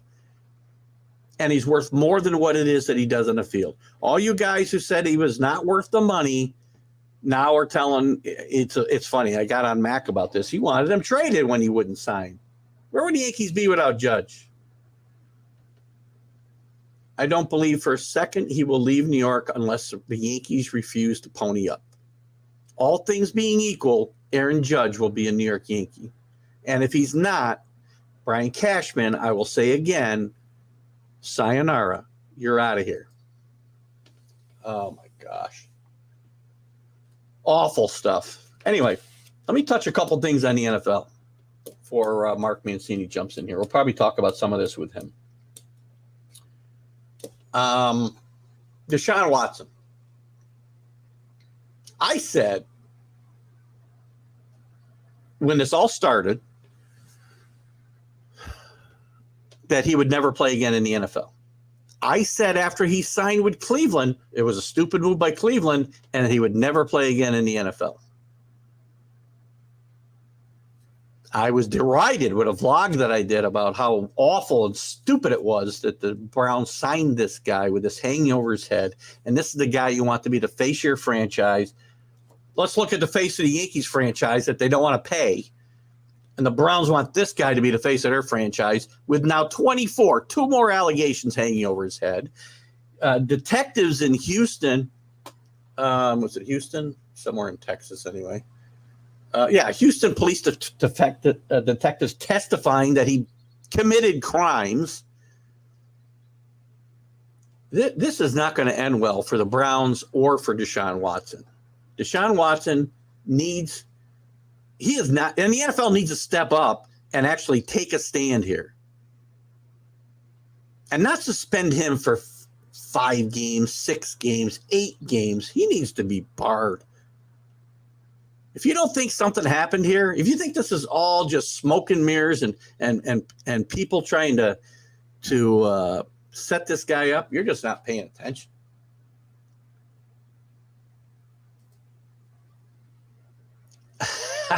That's a good line, Carlos.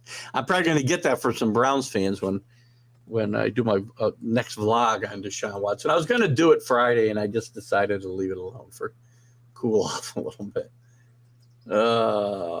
You know what? This is a great point, too, Drew. So let's just assume I'm right. And Deshaun Watson can never play for the Browns. How do they back up now and go to – they say, hey, Baker, all's forgiven. After they sent him home from the OTAs, where I'm sure shocked he even showed up. They sent him home. How do you open your arms up and say, Baker, we made a mistake? Browns have probably set themselves back 10 years with this whole thing. It's not going to end well for the NFL either. Very good point. Unless the NFL does the right thing, finally, Kenny, and steps up and bans this guy for life. They've never done that with any of these guys. They suspended Ben Roethlisberger 6 games. They suspended Ray Rice. And Ray Rice, I think we talked about it Friday. He did not get a suspension from the NFL, but teams basically blackballed him, which is fine.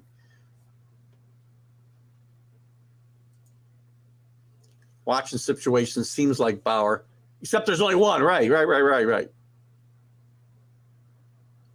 It's a very, very, very good point. Sal, again, another place where the NFL would seem to be missing a boat. Now, let's give the NFL the benefit of the doubt. They have not made a ruling yet. And the fact that these new allegations have come out and this testimony from the Houston detective is just coming to light, maybe the NFL surprises us and does the right thing, because they cannot continue to have a league full of woman abusers and gangbangers and murderers, double homicides. Look at my team had a murder, and as soon as the allegations came out, they cut them. But don't let the air out of a football, by the way, because you're going to get really hit hard. Correction investigator believes that Watson is guilty of some charges. Well, that's good as all. No, actually, it's not. Well, he's not guilty. He's innocent until proven guilty. He has not been tried, so he hasn't been found not guilty. He's innocent because he hasn't been tried. And you know that, regardless, 24, again, where there's smoke, there's fire. I said this a bunch of times. If this was one person, 2 people, I might give them the benefit of the doubt. Yeah, Jacoby. I love Jacoby, but, Jacoby's not taking you to a Super Bowl, that's for sure. And he's going to need better weapons than the Browns can probably give him right now. I mean, even Amari Cooper has spoken out about this. You think this is a small claims court thing? Really? Carlos, what are you talking about, man? Yeah, they're different. Why are they different? In this type of situation, there's no difference. None. You do the right thing or you do the wrong thing. It's black and white. And these are both terrible. They're both terrible with these situations. Well, then they're not different. And baseball, actually, as much as I despise Rob Manfred, has done the right thing in the Trevor Bauer situation. Took him a while to do it. Yeah, these unions aren't as strong as they used to be, by the way.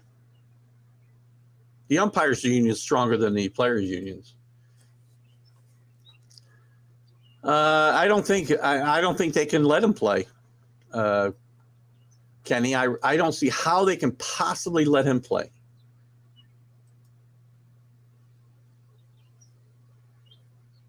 Sanctions are the lack of should not be done. Agreed. Absolutely right, Sal. Carlos, maybe if some film it would be different. Well, good point. I don't think Carlos necessarily disagrees with our comments based on what we talked about Friday, but changing gears, Frank Reich certainly likes his age quarterbacks. Good point. Listen, but there's no doubt that Matty Ryan is a better alternative than Carson Wentz. Matt Ryan's a really good quarterback. Matt Ryan's going to Hall of Fame. He's been a really good quarterback for a long time, and I think he's got something left. And I was glad to see him get out of a bad Falcon situation and get with a team that, listen, they got some weapons there, guys. They got some receivers, and they got Jonathan Taylor, who's the best running back in football. And I think that'll certainly help him. What else is going on in the NFL? You guys want to talk, or anything in sports while we wait for Mark Mancini to make his appearance? Hopefully on video, so we don't lose our participation mojo, which I certainly like. What else is going on in the NFL? I had a couple other quick things I thought I wanted to touch on. Oh, let's see. The Jack Del Rio thing. We'll get into this potentially. I may not do it today. Matt Ryan and the Colts will win more games than the Jets, Giants, but will not get past the first round of the playoffs. That's possible. And I do think they'll probably win more games than both the Jets and Giants this year, but the Jets and Giants will be improved. I think the Giants, well, it's a make or break year for Daniel Jones. He's got guys who know how to make how to build an NFL quarterback. And if he doesn't make it under these guys, he's not making it under anybody. It's a make or break year. I do think Daniel Jones has a chance to thrive under Brian Daboll and his staff. And the Giants have a chance to, I would like to say play around 500 football, but I don't think that's possible. I see Mark's here. Let me get through a couple more comments and I'll bring them in. Kenny disagrees. He thinks Matty Ice is all done and Wentz still has a live arm. His decision-making is pretty bad, though. In that situation, not a good point. And Sal, the Lions wide receiver, Williams is not going to be ready for the start of the season or at least start of training camp. So that'll be a situation to watch. So with no further ado, though, let me bring in, finally, because you've all been clamoring to see his pretty face, Rick Sherlock. I don't think Rick's only in and out. He's doing some training, but he wanted to see the face made for radio more often. So that's why I've been all over you there, Mr. Mark Mancini from Mancini Media. How are you, Mark? Well, I'll tell you, this is the show that's sweeping Sundays. It's the most must-see, must-hear radio show. Go to church early and turn this thing on because this is the show that's taken the airwaves by storm. You, brother, you're the reason. Well, thank you, but I don't know. I think it's my audience. I think it's guys like you that give me some fodder, get me fired up about whatever topic it is we're talking about. So when I bring you in, obviously, we know the topic's going to lead to LA, and you're just like a broken record there. I mean, you sent me a text yesterday telling me that now the biggest problem the Dodgers have is rats in the stadium. What's the deal with that? Well, I told you a long time ago, the only good thing out here is the women and the weather. But I also put in perspective the Dodger Stadium is a dump with a capital D. It's an old place that needs a paint job. You spend a lot of money to bring in Mookie Betts, Freddie Freeman, Trey Turner. You're trying to get Juan Soto. Paint the damn place. Get some Sinclair paint during the offseason. Pittsburgh paints. Hell, hire some painters, man. Chip paint all over the place. And the Mets, the New York Mets, finally echoed my sentiments, calling it a dump and rat urine smell in the video room. Well, Kenny wants to know if the rats ate all the steak sandwiches that are being waited for here in upstate. Come on, man. This is Hollywood, man. Come on. You got money. Get the place renovated. What the hell's the problem? New nickname for Mancini Media is Mancini Sandwiches and Sports. This is why you got to be here for the comments. This is awesome. Listen. Look at the Dodgers are playing really good baseball. They look at fix the stadium, and there's a lot of stadiums that end up like this, right? I mean, there's a lot of things that go on in those stadiums that we probably don't even want to know about. And rats are a part of life, unfortunately, and I don't want them in my house. But if, in the old Yankee Stadium, you'd never know when you were going to come face to face with one, for crying out loud. Well, here's the thing. If the Pirates are in the middle of the pack here and everybody looks at them as a small market team, at least I can hang my hat on saying PNC Park is the best baseball park in America. Well, it's newer. I mean, the paint job's newer and fresher. Well, they even the cookie cutter ones back then, Busch Stadium, Three Rivers Veterans Stadium, they had a little nostalgia to them. I mean, well, I see Wrigley Field kind of cleaning it up a little. We saw what Yankee Stadium did. Fenway Park renovated a little, put the green seats above the green monster. But why is Dodger Stadium on the surface street trying to find the on-ramp? I mean, okay. I'm not a big fan of the new Yankee Stadium. I mean, yes, the old place was a dump. I get it. But these historic, and I know I'm old and I like tradition, as everybody knows. I like Yankee Stadium. I like Tiger Stadium. I liked Fenway. And we don't have many of these left. What do we got left? Wrigley Field and Fenway? I think that might be all of the historic ballparks that are left. Wow. And I hope they stick around. I mean, the new Yankee Stadium is beautiful. Don't get me wrong. I can walk all the way around like you can. That's the big thing in ballparks today, right? They want to open up the concourse where you can walk around. You see the game wherever you are. You go up and get a beer. You can watch the game while you're doing it. In the old Yankee Stadium, you had to go down the catacombs, where the rats were, to get a beer. But there was nothing like when you came into that ballpark and you came up through those catacombs, which were dark and dingy, and you saw that beautiful cathedral of a ball field when you came out. And it's lost today a little bit. And I understand I'm stuck in my ways, and it's me yelling at the kids to get off my lawn. I understand. But, But here's the thing. I mean, I understand all that, but I can see if you're a small market team. I could see if you're the Tampa Bay Rays, and you might not have enough money to pay your players or the concession guys, or even I could see that fixing your ballpark up. But we're talking about the second biggest market in the country, and you can't renovate your joint. There's no excuse. You could pay players. You could bring in the best players in this place, fix the place, because if the Mets are complaining, who knows how many other teams are complaining that aren't even saying anything like the New York Mets are with a bullhorn there. That's a good point. Carlos brings up the old Shea Stadium and that it was perfect for flushing. I think that's a good point. I think it's a play on words there. I never been to a bigger dump. I saw my first baseball game in Shea Stadium because the Yankees were playing there in 74 and 75 when Yankee Stadium was, the old Yankee Stadium was being refurbished. And it was the biggest dump I've ever been in to this day. Sal talks about Veterans Stadium. This is an interesting topic that I really haven't touched on in my show. What went on in Veterans Stadium? There had to be something going on there where all these players tragically have had brain cancer. Tug McGraw, Dutch, I think he's talking about Darren Dalton. I think Dalton, right? And Vukovic, and I think there's a couple other guys too.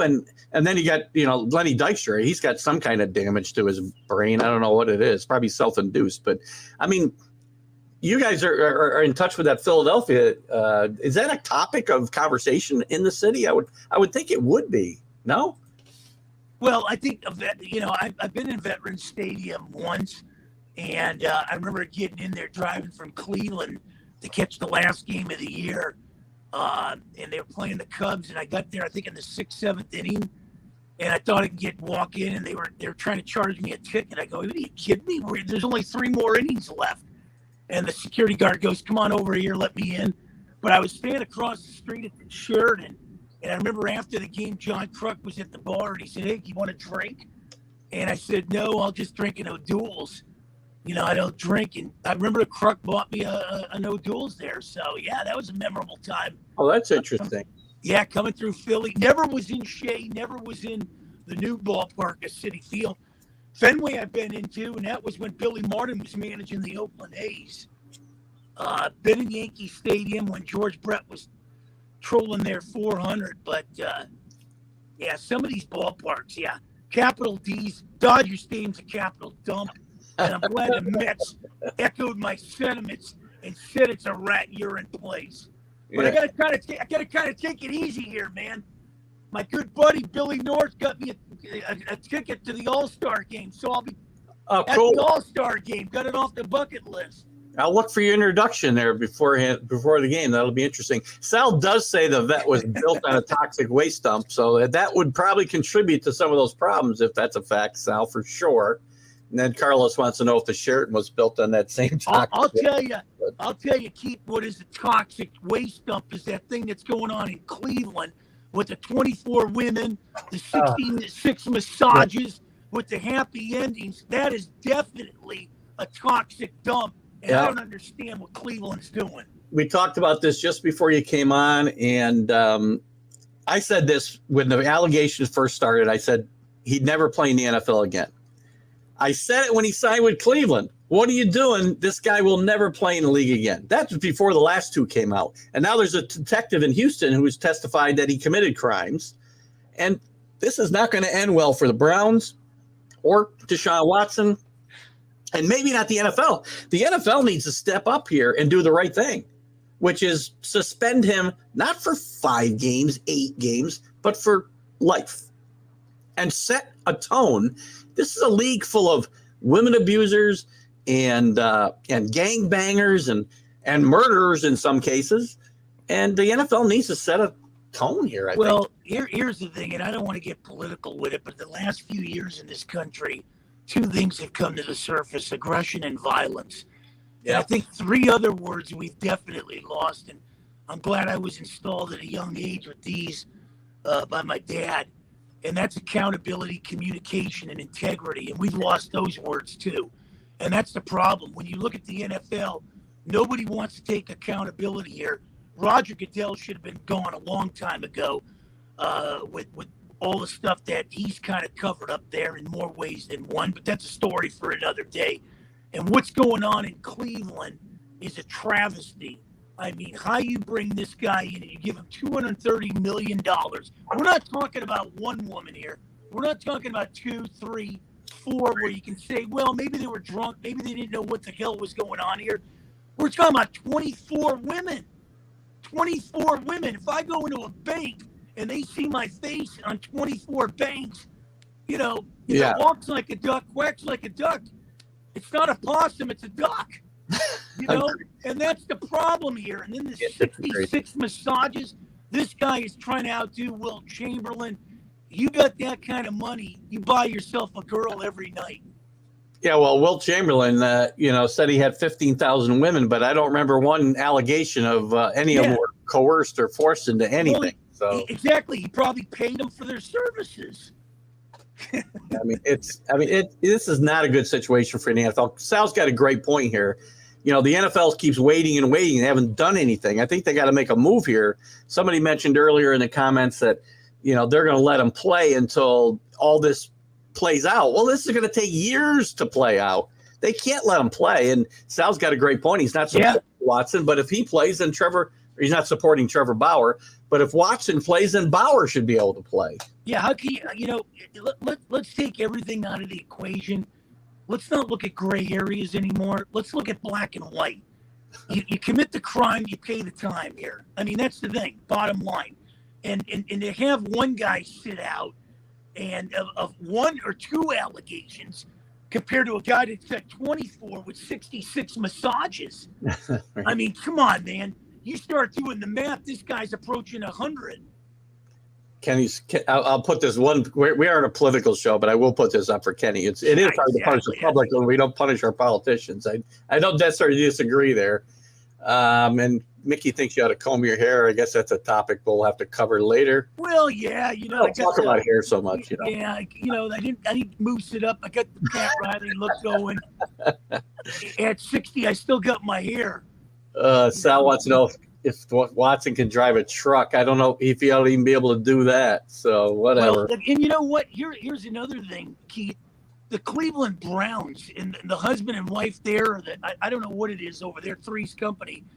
But they're at fault here too, giving this guy $230 million. They're looking the other way on this allegation. Well, they already they know, because look at his contract for this year is for like, I don't know, $1 million or something. And the rest of it's, after this year, because they knew he was going to get suspended. So they're bending over backwards for him so he doesn't get hurt. Look at void the whole contract. I got to believe the Browns have an out in this contract, right? That, Sean, if any of this is true or any more dirty laundry comes to the surface, we're going to void this whole thing. I got to believe there's language written in that contract that they can get out of this. Well, that's the problem with the NFL. They look at talent over, integrity and character. That's the problem in a nutshell. Talk about this. We punished a guy like Tom Brady that when everybody was using the same football. In Indianapolis, got their rear beat in Foxborough. We're talking about footballs that are greased up and everything, but we don't do anything in a situation in Cleveland where a guy's committed this kind of stuff. It's ludicrous. I say this all the time, right? You can murder people, you can abuse women, you can do whatever you want to do and sell drugs, but just don't let the air out of footballs, because then we're not going to. We got our line drawn in the sand here. Listen, before we move on from Cleveland, let's just assume this thing does continue to go sideways and Watson's either barred for life or Cleveland finds a way out of the contract. What do they do? Because there's no way you can open your arms and say, hey, Baker Mayfield, we're sorry. We didn't mean anything we said or did. Come on back. He can't come back, right? It's like in anything. You can always forgive, but you won't forget. And the problem in Cleveland is once you show your cards, you can't drop them again. And that's the problem with the Browns. This is an organization it's a lot of years where it's just been backwards, and coaches have been, let go more times than I've changed my clothes pretty much. But it's unbelievable. And the Browns can't seem to turn the corner. They have one good year where they do something, and here we are again picking up this kind of guy. They think this kind of guy is going to sell tickets for him. Jim Tomei's wife stocked her season tickets. Yeah. There. Come on, man. Yeah, they're going to turn off half their fan base at least. I don't know what they're thinking about. Gosh. Maybe they're trying to recruit Hooters to sponsor them. Well, let's move on from that mess to a different mess. The one's still in L.A., kind of across town there, with the Angels. What is going on with the Angels, who are rolling along early in the season? I picked them to make the playoffs, and then the wheels just fall off. They lose 14 in a row. They fired Joe Madden, which I'm not sure I like or not, because they got no pitching. But you got two of the best players in baseball, and you can't make anything work out there. What's the deal with the Angels? Fallen angels in the outfield, man. They haven't been relevant since Spezio hit that home run. They beat the Giants. Yeah. Look at this team. I like Joe Madden. He was the fall guy. They brought in a GM that was in Atlanta, Perry Manassian, and when he came aboard, he was going to be the new sheriff in town, adjusting the white hat and, saddling up the horse and everything, and got rid of Upton, got rid of Pujols, and now he gets rid of Madden. You know what? When you look at an organization, it starts from the top. And, this team is kind of reminiscent of the Phillies in more ways than one, except the Phillies have won like 8 in a row right now. They made a change. By the way. You can't go to the store and buy bats and not buy pitching. Case in point, 1988, the Dodgers with Oral Hershiser stopped the Oakland A's. Yeah. Pitching is 90% of the game. The Angels don't understand it. Trout should have been traded 3 years ago to bring in a cachet of talent. Ohtani's a two-way player. He's good. But let's move these guys out and let's start building around the Jared Walshes, the Taylor Wards and stuff. And let's see if we can compete with the Astros. Yeah, right now the Astros are not going to get caught. That division is really putrid. If the Angels continue this trend and they can't rebound, the Astros are going to run away with this division. Because Seattle's a huge disappointment out there this year as well. So I think Scott Servais may have trouble making it through the All-Star break if he doesn't get that team righted here in the next few weeks too. Well, that's it. This is what ends up happening. These teams, have that great window of opportunity. They don't take advantage of it. They slip. And they could say whatever the hell they want about the Houston Astros. Dusty Baker's a calming force. And when you look at what he's done there, they've lost Cole, they've lost Greinke, they've lost Springer, they've lost Correa, and they still keep trekking along with Altuve and Bregman. Sal makes a great point here. You know, he goes back as far as we do, obviously, with them signing Baylor and Jackson. And by the way, you left out some other great players in Grich and Lynn and a lot of guys. Never won, and they won in 2002 with the complementary role players like Eckstein and guys like that. If you remember David Eckstein, the shortstop, and Mike Scioscia did a great job managing that team. It isn't superstars necessarily that put you over the top. It's the guys you put in to fill in around them. Well, it's the role players. Like in Pittsburgh, they had Garner and Foley. Everybody looked at Parker and Stargell, and those guys in Madlock, but. You had guys that had grit. Look at the St. Louis Cardinals. I mean, everybody looked at some of those guys, but it was Okindo in those, bats. It wasn't just Clark, that was leading the pack there. So you got to have those role guys. That's why I like San Diego. Everybody looks at a Hosmer, a Machado, or Tatis. Look at the Cronenworths. These are the kind of guys that solidify it. And that's what it's all about. Excellent point. Let's switch gears here again before we run out of time. I want to touch on the NBA Finals a little bit because I haven't talked about it at all today. It's evened up at 2-2 with one of the great games in my mind in Finals history. Stephen Curry just put this team on his back. This is not a good Warriors team. I should say it's not a good team. It's not a great Warriors team. This isn't a team that won 3 out of 4 championships a while back. It's looking old. Klay Thompson is not the same player was before he got hurt. Draymond Green is looking slow, and Curry's putting this team on his back. And if they win, this is going to be one of the great stories in NBA history in my mind because it's going to be all Steph Curry. Well, I'll tell you one thing: basketball has changed over the years. It's kind of hard to watch. I saw an argument between Stephen A. Smith and J.J. Redick. I don't agree with Stephen A. all the time.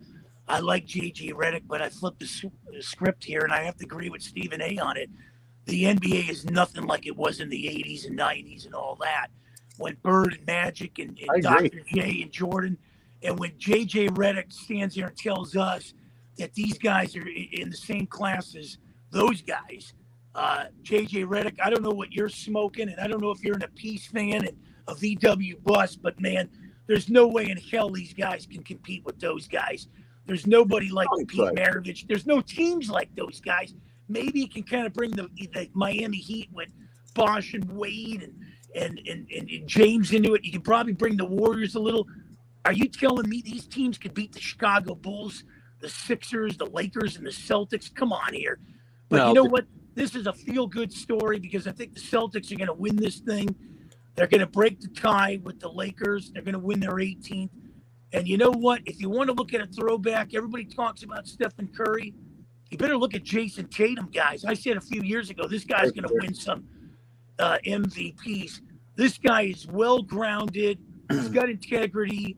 He's got character. And he's quite different than the Kyrie Irvings and the Kevin Durant's are this year. Oh, you know what? Please don't put Kyrie Irving or poor Kevin Durant in the same category as Kyrie. That's not fair to Durant. But well, when he came out in the draft, don't you think Philadelphia and the Lakers are scratching their heads because Simmons and Ball came ahead of this guy?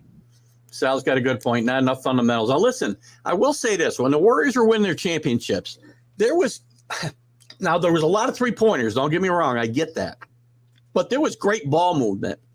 And if you watch those teams, you can watch before the three-pointer. You were watching teams move the ball like the Knicks moved it in the 70s when they won. It just resulted in a open three-point shot for Steph Curry or Klay Thompson and not a 12-footer for Willis Reed.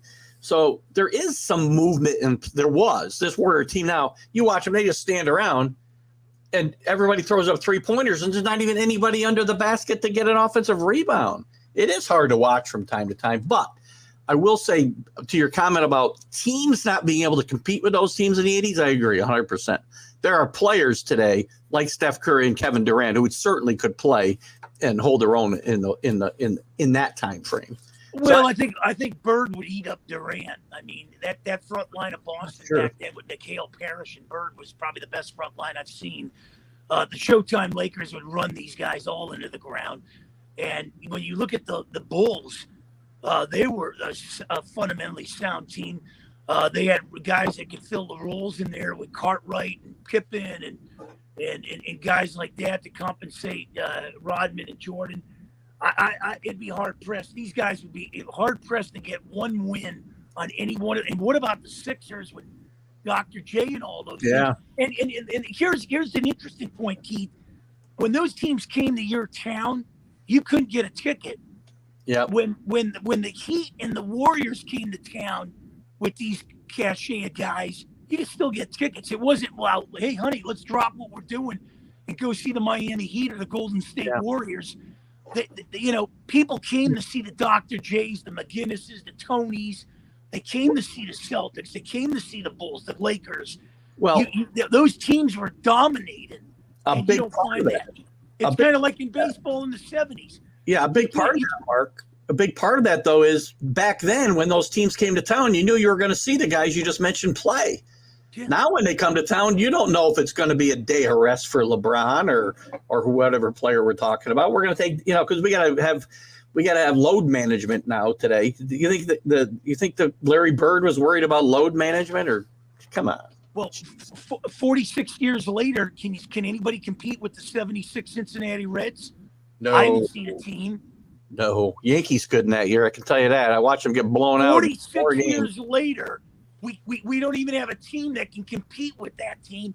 We'd have to match up the teams of the 70s in that era to match up with those guys. Agreed. I got to say, before we got to wrap up here, I got to say, Pete Maravich getting a lot of love here. And I will tell all you guys, go to YouTube. Yeah. I don't know the name of the documentary, but there's a great documentary I know you can find on YouTube about Pete Maravich. And it's really, really worth watching if you like Pete's game. Mark, give us a little idea what's going on in your world this week, and we will have to say goodbye. Well, we got the Philly show, Sal, Marianne, and myself. We got some great guests this week.